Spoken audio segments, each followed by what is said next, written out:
Hello, welcome to this game review. We'll have a look at a game where White had a big chance to beat a higher rated player, but he missed his chance. Perhaps he didn't feel that he had a chance. And after the queens got traded, his pieces got stranded on the king side, which is what often happens whenever we're attacking and then our attacking pieces get traded and we have to play an endgame. Quite often the rest of our pieces will not really be ready for the endgame. So let's take a look. Start with d4, and already White is breaking opening principles by playing e3, moving another pawn. Of course, moving this pawn would make more sense because we're taking control of central squares, but e3 closes our bishop, and on the next move White plays f4, which is another not very accurate move, again moving a pawn. In general, we want to develop the pieces in the opening, and this also creates a hole on e4. c5, c3, bishop d3. Now White is playing the opening more correctly.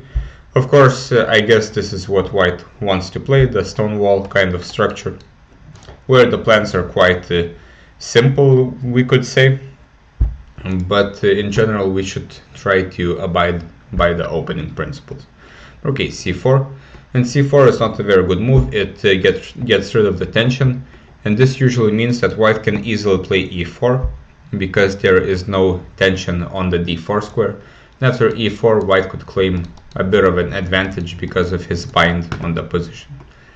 Bishop d7, Black develops, White also develops. Knight goes to e5. Black plays this strange g6 move. There was no reason to do this. Black should probably try to arrange f6 somehow. Maybe knight e7, knight e8 might be an option, or just go for counterplay with b5, b4. It seems that Black's only chance is to play on the queen side. Okay, g6. Now rook f3. And rook f3, of course, the idea is quite obvious. But if we look at the position, like what exactly are we trying to do? Okay, let's put the rook on h3. And then I guess we want to play queen h4. But then the knight can maybe go to h5 or somewhere else. And the queen exchange will be offered. And of course, we don't really want to exchange queens. At this point, White doesn't really have to checkmate, so to say. He can just push e4, which gets rid of a bad pawn.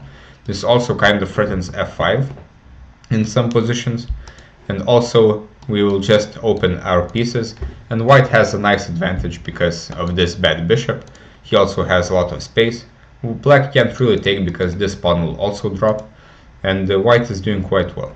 But okay, rook f3 does make sense, though here rook h3, maybe it was better to just play g4, and after knight goes back, then rook h3, because now Black has a nice move which would stop White's attack, at least for the moment, which is f5.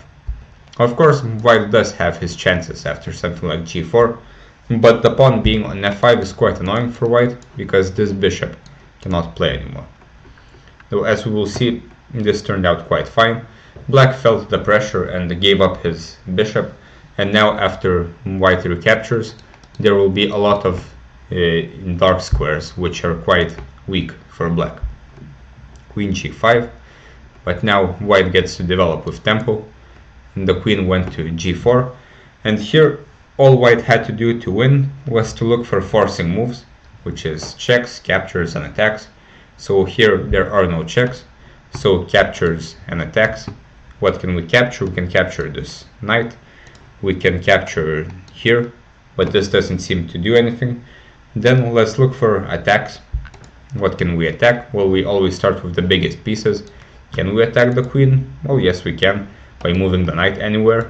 Or we can attack the queen with our rook, here or here.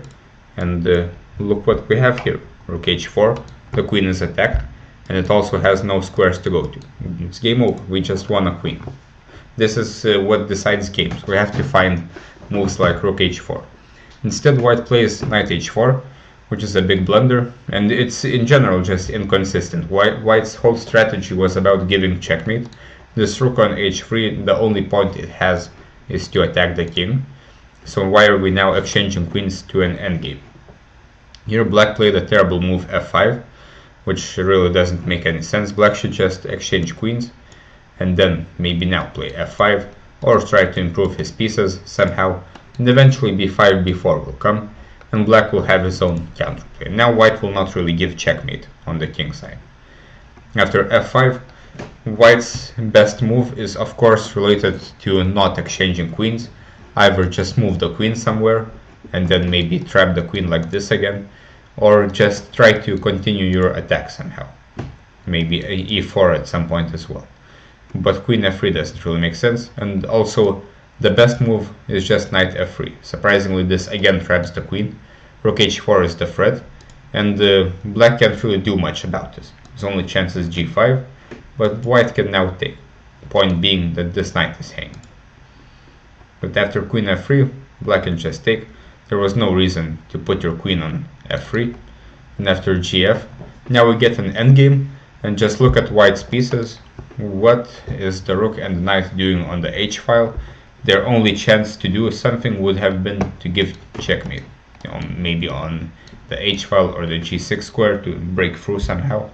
But now they just don't make sense, and black logically attacks on the queen side where white's pieces are nowhere to be found.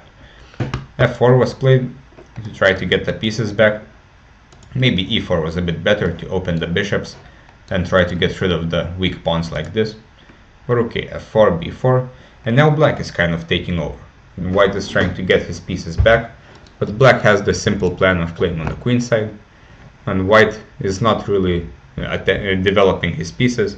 Knight g5 is again not very useful. He should try to develop the bishops and survive like this. But after this, black's play is very simple, a4, threatening a3. Now white again moves around the pieces that are already developed. Black easily defends g6, and bishop d2 is just a blunder because it allows the strong move b3, which happened in the game, after which black's play on the queen side becomes unbearable, and as we can see, white couldn't afford to move around the pieces so much, and his rook on h3, for example, doesn't make any sense if there is no attack on the king, and there will be no attack without queens. At this point, white could still try to get some counterplay with bishop d1, attacking this point, and if a3, white will at least gain a pawn on the king side, though here he still isn't doing too great. Black is basically destroying white on the queen side here, but chances are still there. But after this, b3. The problem is that after bishop d1, a3, black will have a very dangerous passed pawn, for example like this. He will win the pawn on a2 because of the pin, and the rest of the game shouldn't be very difficult. Instead, white takes, which actually aggravates the problem. Now white just loses his bishop, which has been out of the game since f5 was played, and after this, the rest of the game wasn't very necessary. So this was a big problem for white. Not only did he miss the chance to win a queen in one move, he in general just exchanged queens whenever there was no reason to exchange queens. If we're attacking, we cannot afford to exchange queens unless we get something in return. And here there was no reason for white to go for an endgame. Let's say we don't see the move rook h4, we can still try to attack somehow, maybe put a queen on e1, play e4, maybe we will see rook h4 later, and this queen is just terrible and it is trapped. So white had his chances, but played a bit too passively, and the exchanging queens here really shouldn't be one of our ideas.